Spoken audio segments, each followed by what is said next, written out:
खुलुमबाय लोगोफोर, गोजोन फुंबिलि बयनिसिमबो। नोंथांमोनखौ गोदान भिडिअआव आरो फिन खेबसेबाव बरायनाय जाबाय। आं दिनै नोंथांमोननि सिगाङाव 9 आसिन 1436 मायथाइ एबा 26 सेप्तेम्बर 2024 मायथाइनि सानसेनि फानजामुथिखौ फरायथिनो लादों। आसा खालामो नोंथांमोना भिडिअखौ नायना मोजां मोनगोन। गिबियावनो दङ मेष राशि। मेष राशिनि मोजां मोनलायनाय जिउआव रमान्टिक फोरमान जानो हागौ। न'आव सोरबा आलासि फैनायनि आसा दं। नोंथांनि फिटनेसनि रुटिनआ लासै जानायनि थाखाय गोहोम खोख्लैनो हागौ।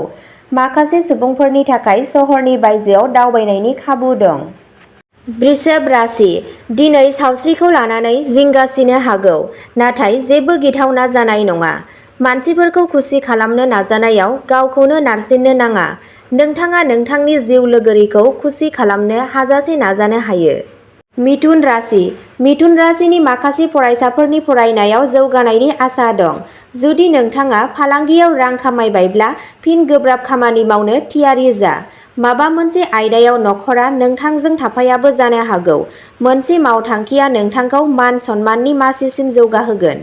कर्क राशि। दिनैनि साना नोंथांनि थाखाय मोजां जागोन। सोरजिलु हाबायाव बाहागो लानानै नोंथाङा मोनसे मोजां मुं आरजिनो हागोन आरो आरिमु रोंग'थिखौ जौगाहोगोन। नखरारि जिउआ गोजोनथाव जागोन। सिंह राशि। दिनैनि साना नोंथांनि थाखाय गोब्राब खामानि मावनायनि सान जागोन।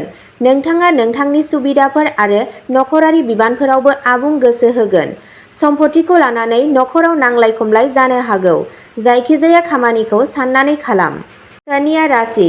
दिनैनि साना नोंथांनि थाखाय खरसाजों बुंफबनाय जागोन। अननाय आरो हेफाजाबनि मोनदांथिया नोंथांनि गोसोआव थागोन। जुदि नोंथांनो जायखिजाया खामानि होनाय जायो, अब्ला बेखौ गोसो होनानै खालाम। स्टक हाथायाव रां थिसननाया नोंनि थाखाय मोजां जागोन। तुला राशि। दिनैनि साना नोंथांनि थाखाय फोथायनायजों बुंफबनाय सान जानो थांगासिनो दं।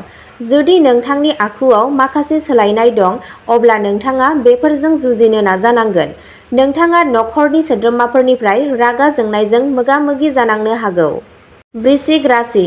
दिनै नोंथाङा गावनि सोरगिदिं थानाय सुथुरफोरनिफ्राय सांग्रां जानांगोन। नोंथाङा नोंथांनि बाहागिफोरनि आबुं हेफाजाब मोनगोन।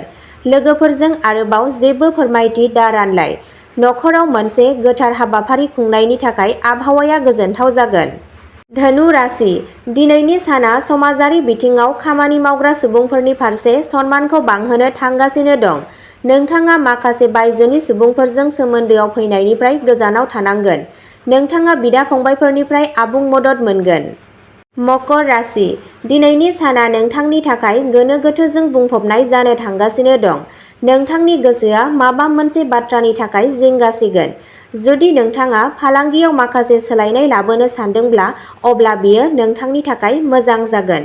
नोंथाङा खामानिनि थाखाय दावबायनायावबो थांनांनो हागौ। कुम्भ राशि। खाफालनि नोजोरजों दिनैनि साना नोंथांनि थाखाय मोनसे मोजां सान जानो थांगासिनो दं।